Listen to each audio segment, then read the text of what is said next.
The Daily Mirror are reporting that RB Leipzig striker Benjamin Sesko favours a move to Arsenal this summer. The Slovenia international is valued at around £45 million and is also wanted by Chelsea and by Manchester United.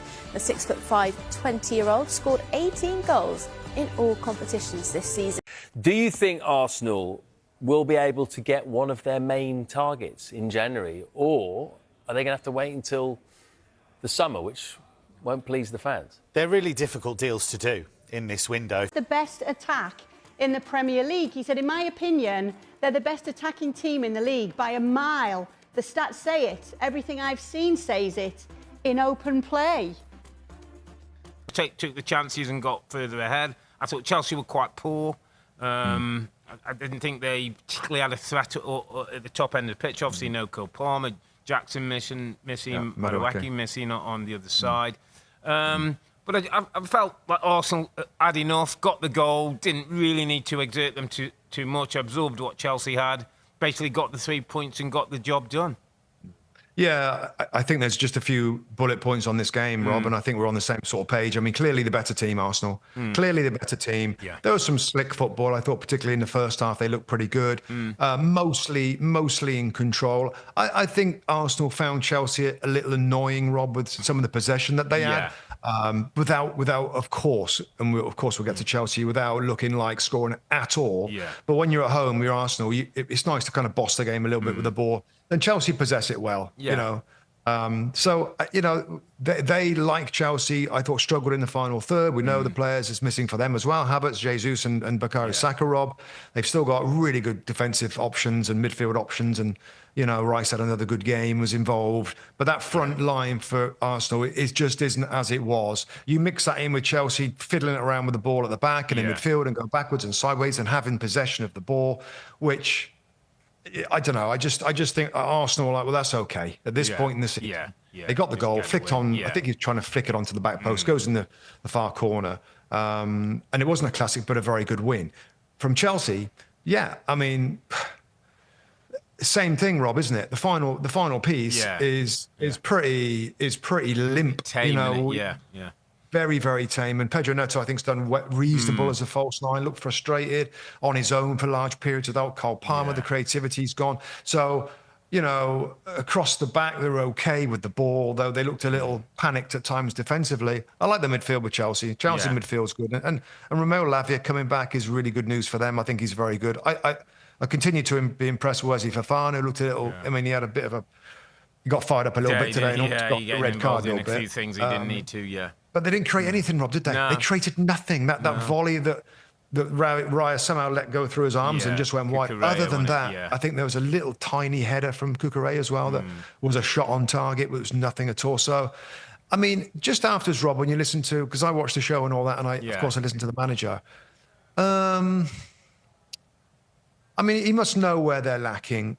Would you expect him to be a little bit more critical of his team, or is he okay with them? I mean, I don't know, Rob, because it seems like there's sometimes a bit of a after-game manager's game. Like we did this quite well, and we looked like this, and our possession, and we gave them problems, and that. And I'm kind of looking, going, you tippy-tapped the ball and went forward and moved back, and we saw a bit of the formulaic kind of possession, but I didn't really see any threat. I don't particularly think Raya had a lot to do. I don't think Saliba and Gabriel were particularly tested in a way that you would expect from a Chelsea team. So I didn't quite see it as he does. And I don't know, Rob, it's really interesting because it feels to me in the last month or so, and again, it's a bit of a generalisation, but he just feels and seems a bit of a different person, Sesko. You know, when he first came in, I always used to love his press conferences. I used to say, you know what, I get this guy, and you know, he had his criticisms and he answered questions and he told you why this and why Sterling was leaving and why Enzo wasn't in the team at times and how Cole Palmer's got to do more. And, you know, there was all that stuff.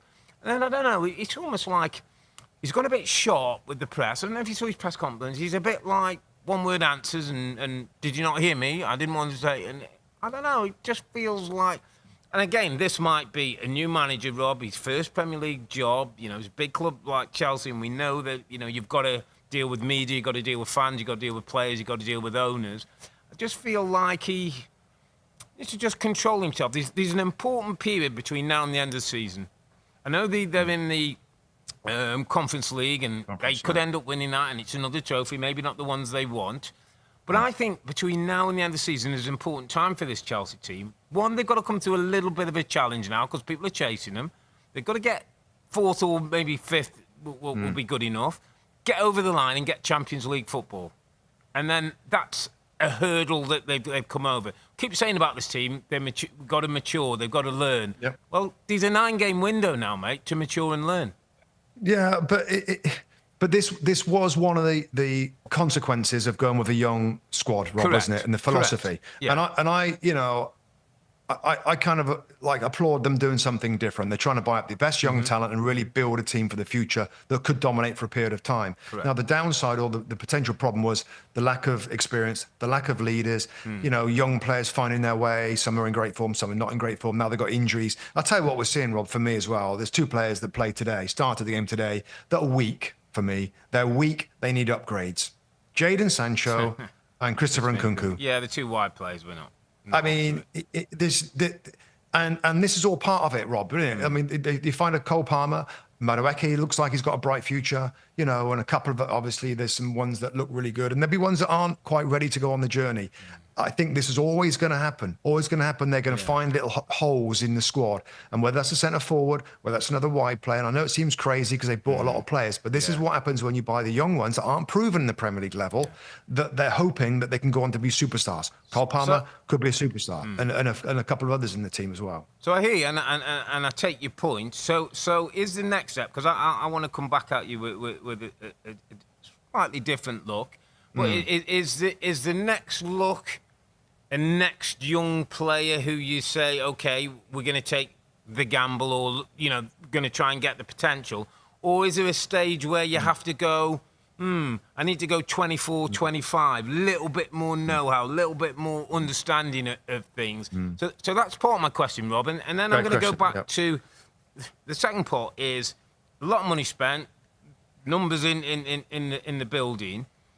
I still don't think, Rob, in key positions down the centre spine of this football team, the goalkeeper, I'm still not sure. Cecil Sanchez today looked a bag of nerves. It's not that you're not sure, mate. You know. And Yeah, we both know. so that... Yeah, we're staying with that theme because there's just a couple of weeks to go until the summer transfer window officially opens, and there are a few stories to flag from this morning's papers. The same paper is also reporting on a major clear-outs at Tottenham this summer. It claims the club are ready to listen to offers for 11 players, including Richarlison and Emerson Royale, as Ange Postecoglou prepares for a major overhaul